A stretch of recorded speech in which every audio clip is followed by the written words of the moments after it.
house on Monday.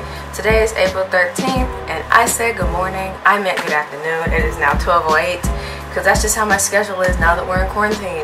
So, as I guess some of you know, I am interested in going to grad school in the fall. I want to pursue an advertising master's. I was confused on whether I wanted to do like a more portfolio creative program or like a more research intensive program, or did I want to, you know, intertwine a program. So I'm happy to say I finally made a decision. I actually made a decision last month, but I was going to push the announcement until like honestly over the summer, but I can't wait any longer. This is too exciting, so I'm doing it now. So I watch a lot of those videos, you know, where people are announcing this is where I'm going, but it's really, and that was originally how I was going to do it, but it's really difficult to do it that way when you're not applying to Ivy Leagues. Because I can tell you right now, I applied to no Ivy Leagues. I was interested in one, which I'll tell you all about later, but I applied to 0. So a lot of my acceptance letters were coming in at different times, and then I would like already see it a little bit, and then like it's not really a reaction, it'd be kind of fake. So I changed my mind on doing it this way. So I'm just going to talk to y'all about like where I applied and why I'm not going there after the fact. So let's have a discussion. So I was interested in a lot of schools. I looked in Maryland. I looked across the country in California. I'm not even gonna lie, I looked in Australia. I wanted to go get my master's in Australia so badly.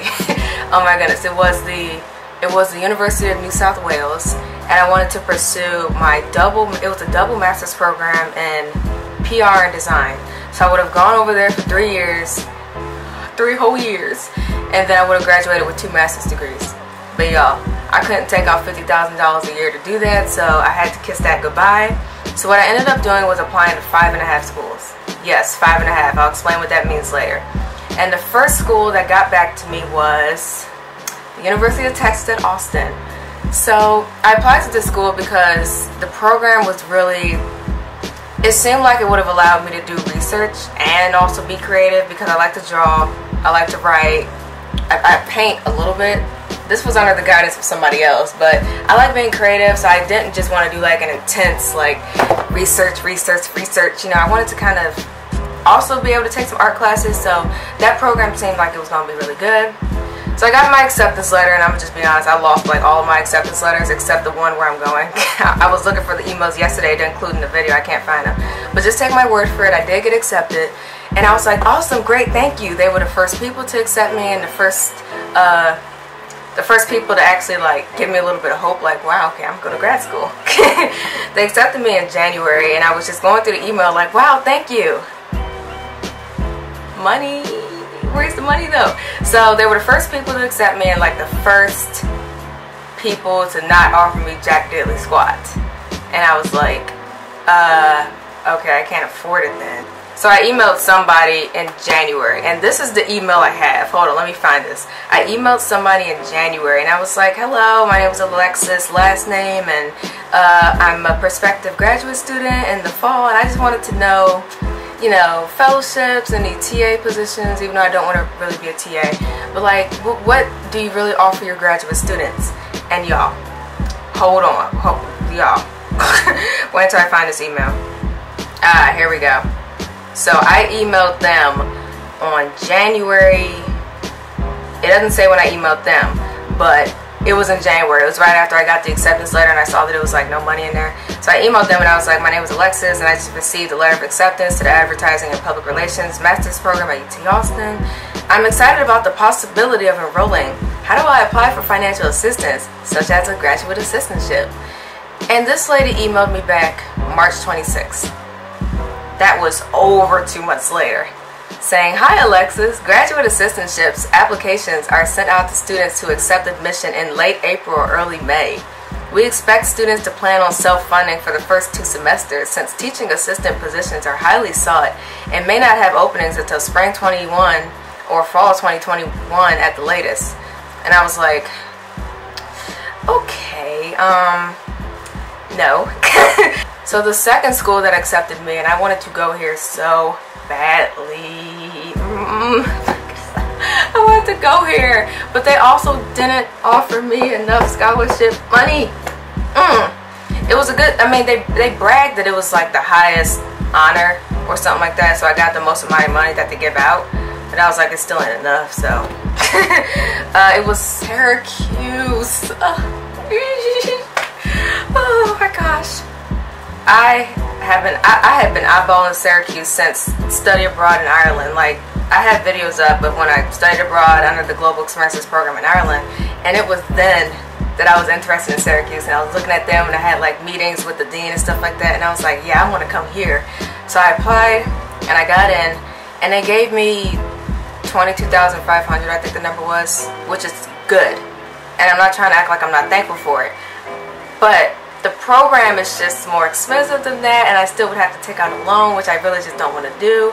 So I was like, okay, do you offer like a fellowship or anything else that'll cover the rest of it? But then they were like, no, and I was kind of like, okay, well then that's kind of off the table.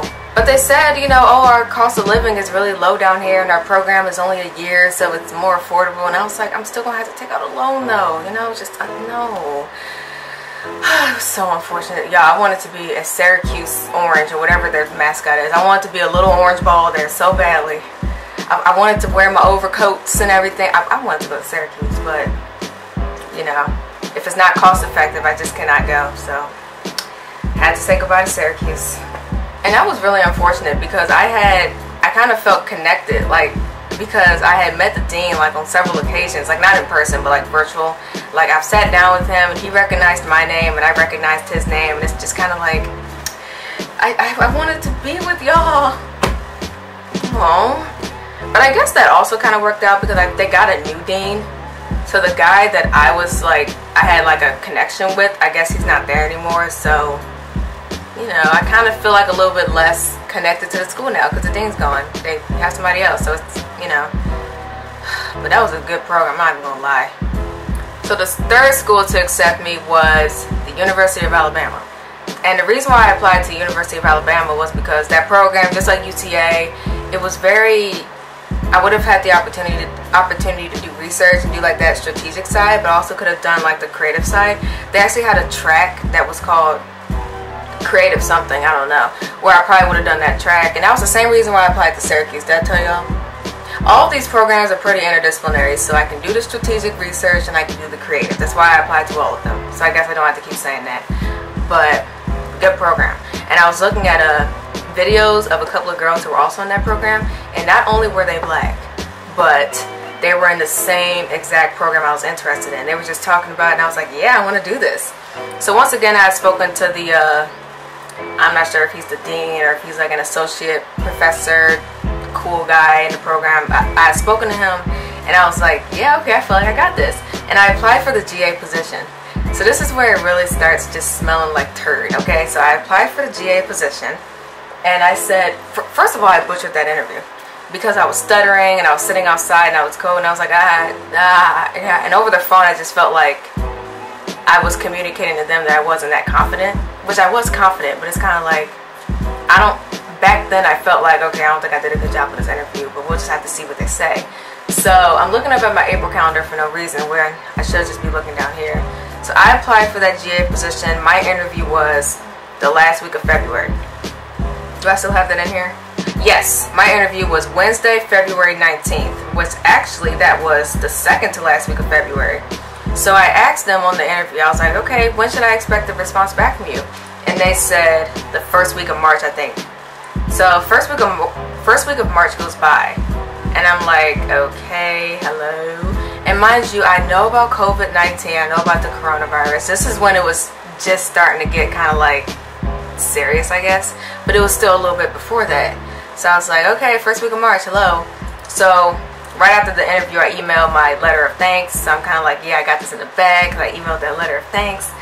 So after the first week of March, I'm like, where are we at though? So I called up the office twice, and I asked them if they can direct me to somebody who's in charge of the program, and she just did not want to do that. I wasn't sure why. She kept saying, oh, they're unavailable, and oh, we can't do that. And I'm just like,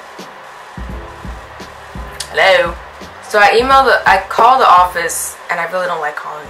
I called the office maybe 2 times, I feel like it was, and I'm emailing them constantly. I'm like, can I get an update? And then they said, okay, well, we'll give you an update this week. That week goes by. Can I get an update? Okay, yeah, we're still deciding. We'll let you know by the end of the week. Can I get an update? It's like, come on. The reason why I'm so pushy is just because I have other schools that want to respond, who have offered me money. I'm trying to get something from y'all. So I'm pretty sure that I came across like super pushy. So maybe that's why I didn't get the GA position. But it's kind of like, y'all, you said you were going to give me an update the first week of March. It's now the last week of March. Can you just please let me know? So I ended up having to commit to another school. So I emailed them and I was like, yeah, look, y'all are taking a really long time. I had to commit to another school. And then they emailed me saying, hey, so we gave the position to somebody else. And I was like, I'm sure you did, because I emailed you saying I couldn't take it. Maybe you were going to offer it to me. But you know, it took too long. So that was my experience with Alabama. Where else did I apply? Okay, so I'm going to announce where I'm going at the end of this video. If y'all couldn't piece that together just yet. We're going to get to the end, and that's, you know, best for last. So I applied to Boston University, and I have not heard a single thing from them. Now all the other little fresh, I'm not sure if it's because I'm a grad student or something, but all the other like incoming freshmen, I was about to say little freshmen, all of them like got updates from them in March, so I'm not sure what that means. Oh, wait a minute. I wonder if I can go to the BU website and see if they have an update for me there. Because I know that's what a lot of those people were doing. We're about to see right now if I got anything. Oh, all these tabs. Look at all these tabs that are open. So many tabs. So many tabs. Whew. Alright. I don't even know my login. But while I'm trying to figure this out, I was on a conference call with the financial aid office at BU because they were just doing, you know, some sort of... Okay, yeah. So I was doing like they were doing like some sort of like conference call about financial aid and stuff like that. So I logged into that. And I kid you not, y'all, I kid you not. This is how I knew I wasn't going to BU. They had a 3-minute, like it was maybe 2 to 3 minutes, on, yeah, these are our fellowships, and we offer like $5.50, and these are our assistantships, yeah, but they ain't going to cover anything. It was like 2 minutes. And the bulk of that conference call was on student loans. And I was like, no, I don't want to take out a student loan. Especially not for BU. That's gonna drive it. Look, that's gonna put me in debt. Like, forget just debt. Debt. Oh my goodness. Alright, they updated their website. Which honestly, I don't even know. I saw like on the news that BU might be online for the fall. Well, nobody knows like with this COVID thing, like what's gonna happen. But they said like they're planning to be online for the fall. So, let's see. Where do I sign in and kind of get an update? Let's see here. Am I curious about funding? Yeah, I was very curious about funding. Boston University status update. Another reason why I kind of said I wasn't going here is because I have very big dreams. But within my big dreams, I also have to think realistically. Because unless Boston was offering me like a really like thick like 8C stipend, I wasn't even gonna be able to afford to live in this area. Boston is so expensive, so you know, I was kind of like, well, they had a good program, but okay, my BU portal. I think I have an account. That's Amazon over there logging me in. My login name. Ooh, a tornado watch for this area. Now that's what I'm talking about. Your email address does not match your record, so I guess I don't have an account with them. So, look, I've never gotten a rejection letter from anything except jobs, so let's just assume that I got rejected. Hey, y'all, I'm part of the rejected crew, you know? Okay, so, in the beginning of this video, I said I had applied to 5.5 schools. Let me explain the half before I explain where I'm going. So, I posted a vlog. It feels like it was maybe about 5 years ago. It was probably like 3 years ago. When I was still a student at PG, community college, we took a spring break trip to Tennessee, Georgia, and Florida, and it was basically like this big old college tour trip. Like, we toured Tennessee, we went to Vanderbilt, and I actually really did like Vanderbilt, so I'm not sure why I didn't apply. I didn't apply to Vanderbilt, but I did like it there. Tennessee State, we were looking at HBCUs too. Morris Brown College, so we drove past Spelman, Morehouse, and Clark Atlanta to go look at Morris Brown College, which honestly, no, I wasn't going there, but it was interesting learning about the history. Then Florida, we looked at, oh, what was that HBCU? Oh, Florida, Edwin Brown. It was like E. It started with an E or something. It was like a really tiny HBCU, and I said no to that too. Look. But it was one school we looked at in Georgia, and I was like, yes, I liked it when I was an undergrad so much I wanted to transfer there right away. And I said, okay, I'm gonna apply here for grad school. And I started my application. I did not finish it. I paid my $40 and everything. It was SCAD. Oh my goodness, it was SCAD. Y'all, I love SCAD. It's like this art school in Georgia. Their main campus is in Savannah, but they have like campuses in China, and they have campuses in what are we talking about? Okay, and they have campuses in France. They have a campus in Atlanta, Georgia, and they even have like an online program. And I was like, I wanted to go to SCAD so bad. I wanted to go there so bad. They have like these meetups in DC. I went to both meetups. Okay, I was ready to go to SCAD. I was so ready. Started my application, could not finish it because I do not want to go to a portfolio school. That's what I realized. As much as I like drawing and I like being creative, I'd rather not. This is gonna sound so weird because I really do like drawing, and I am artsy, but I can't just focus on that, if you know what I mean. I feel like that's something I could do to supplement something else, or do like my creative stuff on the side. But I didn't really just want to do straight creative stuff. I also want to learn about like how to do advertising research and like the strategic side. I want to do both. So SCAD just seemed like it was very portfolio based, because they even wanted a portfolio for me to apply, and I was like, okay, what can I scavenge up that I can submit to them for a portfolio? I mean, I got this that I painted at Muse Paint Bar while I was sipping a wine. I just didn't feel like it was for me, so pulled my application out. Could have saved $40, but really I didn't. Did I pay application fees too? I paid application fee for SCAD. I paid it for UTA.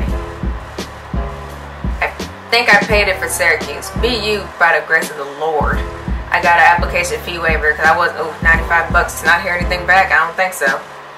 And then this fifth school, they waived it. If you've seen the video, you know kind of where this is, because they invited us out there to go tour the campus and to be a part of this Aspire program. Y'all, if you follow me on Instagram, you'll see that I've already announced it. I don't have any attire from the school, so I had to just use my lanyard and my my folder. I am very excited and grateful and blessed to announce that I will be in Illini in the fall. Okay, so the reason why I'm going here is because number one, I feel similar to Syracuse. I just feel that connection, but this connection was stronger because they actually invited us out there, and I got to like sit down with the department and like meet people, and it was just, I feel like, I'm using the same term, but like, yeah, you feel that connection. And their advertising program is an MS program, so what I was concerned about was it was going to be very research intensive, but you can take electives. And according to the website, it says I can take electives in any other school on campus. So my main program is going to be focusing on like strategic reasoning and stuff like that, and like research and like, that kind of stuff. But I can also take electives that are a little bit more creative, which is exactly what I wanted. So I have one girl I know who's already committed to Illinois, so we've been in contact. I have another girl who's my friend. Y'all remember Danielle? I vlogged her. She's going to Illinois State, so she's a traitor. But she'll be out there, and I'm part of a group of people where it's like incoming like UIUC grad students. I've been connecting with people there. One girl's actually from the DMV area, so cool. But yeah, this is where I'm going in the fall. Even if we're like starting off online, I've already leased out an apartment there, and I'm probably just gonna go out there anyway, even if we are online. It's just COVID is like putting a little damper on some plans, so we'll see how it goes. But this is for sure where I'm getting my master's from. So yes, that is my video on where I applied to grad school and why I am not going to four and a half of them, and why I'm going to Illinois. I am really excited. I like Illinois. I like the area. I I like the program. I like the people. It seems like I would fit well out there. So we'll see what happens. I'm looking forward to hopefully going. But yeah, I know like another thing that people talk about is like the stats and stuff like that. So this was my GRE score and this was my GPA from undergrad. So if anybody's interested in that, I could do like a follow-up video. But I'll give you a little teaser. That GRE score was whoa. Ooh, standardized testing. My SAT scores weren't that great either. They were pretty run-of-the-mill average. But if you're interested in like a follow-up video, I can always do that. But yeah, thank y'all so much for watching, and I will talk to y'all another day. Bye-bye.